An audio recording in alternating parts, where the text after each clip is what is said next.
کتنی بہترین یونیورسٹیز کا قیام، کتنے بہترین اداروں کا قیام عباسی ادوار کے اندر ہوا،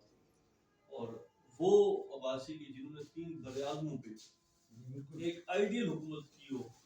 آج وہ اس قدر پس چکے ہیں، کمزور ہو چکے ہیں کہ ان کی حالات دیکھ کر ان علاقوں کے اندر کمزور سے کمزور فیملیز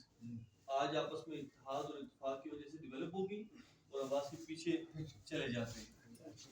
یہ ایک فکر ہمیشہ سے دل کے اندر جو ہے نا وہ ایک تکلیف کو باعث رہتی تھی کہ یار جس طریقے سے میں ایک مثال دے رہا ہوں کہ تنولی ہے، یا جس طریقے سے قاضی ہے، یا جس طریقے سے کوئی بھی دوسری فیملی ہے، وہ جب کسی کے اوپر مشکل وقت آتا ہے وہ تو یکجا ہو جاتے ہیں، اور جب کسی عباسی کے اوپر مشکل وقت آتا ہے تو باقی تماشا دیکھ رہے ہوتے ہیں۔ ہم فکری طور پر ان کو کیسے آپس میں متحد اور متفق کرتے ہیں، اور یہ جو عباسیت ہے یہ اپنی آنے والی جنریشن کے دلوں کے اندر ڈھال کیسے سکتے، اس کو فخر کا سبب کیسے بنا سکتے۔ ہمارے اسلام آباد کے اندر ہمیں 35 ایئر ہو چکے ہیں اسلام آباد میں، اور ہم اسلام آباد کی پرانی فیملیز میں سے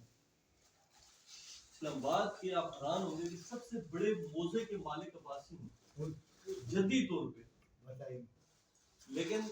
بدقسمتی کیا ہے کہ وہ لوگ راجہ لکھتے تھے، وہ لکھتے ہی نام راجہ تھے۔ پھر آپ ایک اور بات پہ حیران ہوں گے کہ اسلام آباد کے اندر انگریز دور کے اندر جو تحصیل ہیڈ کوارٹر، ایک ہی تحصیل ہیڈ کوارٹر تھا، وہ آپ کے عباسی کی حویلی تھی، 128 کمروں پر مشتمل، آج بھی موجود ہے۔ وہ ایک عباسی کا گھر تھا، وہ باولپور کا عباسی نہیں تھا، لوکل عباسی تھا وہ،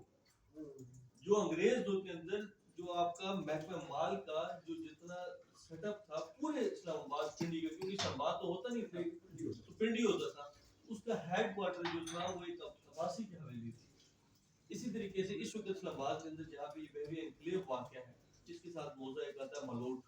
وہ پورا عباسیوں کا ہے، پھلگرام پورا عباسیوں کا ہے، اسی طریقے سے بڑوا عباسیوں کا، لیکن یہ آپس میں چونکہ یہ سخت گیر لوگ تھے، ہمارے بڑی کی قبائل ہیں، ہم لوگ سخت ہیں تھوڑے سے، تو لڑائی جھگڑوں کی وجہ سے آپس میں قتل و قتال میں بھی بہت سارے لوگ مارے گئے۔ ہمارے جو مری کے عباسی ہیں، یہ گلیات کے، ایوبیہ، اقتباد کے، وہ جب ان علاقوں میں آئے تو وہ تو عباسی لکھتے تھے،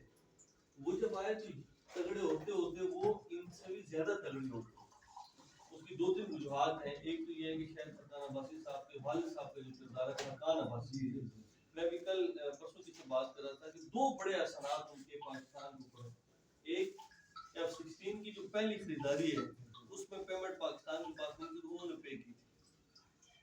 خاقان عباسی نے، یہ ہسٹری میں موجود ہے۔ اور دوسرا جو اسلام آباد سے مری کا روڈ ہے جس کو خاقان عباسی روڈ کہتے ہیں، یہ خاقان عباسی نے بنائی، گورنمنٹ نے کہا ہمارے پاس پیسے نہیں ہوتے کہ یہ پیسے جب ہوں گے مجھے دے دینا، اپنے پیسے سے یہ ساری روڈ کو کارپیٹ کیا،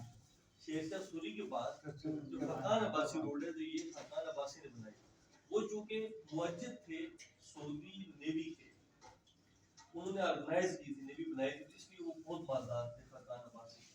ان کو راجو نے چیلنج کیا تھا کہ کسی عباسی کی ٹانگوں میں اتنا سانس نہیں ہے تو ہمارا سامنا کر سکے، تو وہ وہاں نیوی سے ریٹائرمنٹ لے کے پاکستان آ گئے۔ انہوں نے کہا میرے قبیلے کا مسئلہ ہے تو میں الیکشن لڑوں گا،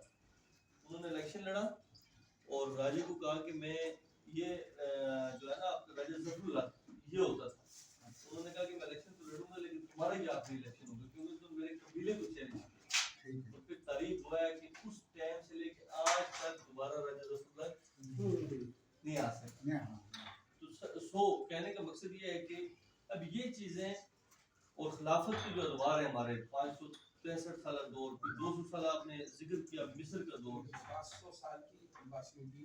سر 700 سال کی تو وہ ہسٹری ہے نا جو بڑی ہے، ادروائز ایک ساتھ ہی ہے، ایک ساتھ 700 کی سب سے بڑی دنیا کی تاریخ میں جی سب سے بڑی تاریخ یہ ہے، جی میں اس پہ واٹس ایپ پہ بھی پڑھتا رہتا ہوں جی وہ عباسیوں کی ہے، جی، اور اس کے بعد جو ہے یہ ان کی ہے عثمانیوں کی، عثمانیوں۔ پہلے میں یہ سمجھتا تھا کہ عثمانیوں کی زیادہ ہے، جی لیکن پھر میں نے اس کی تصدیق کی، میرا چھوٹا بھائی بیٹھا ہوا تھا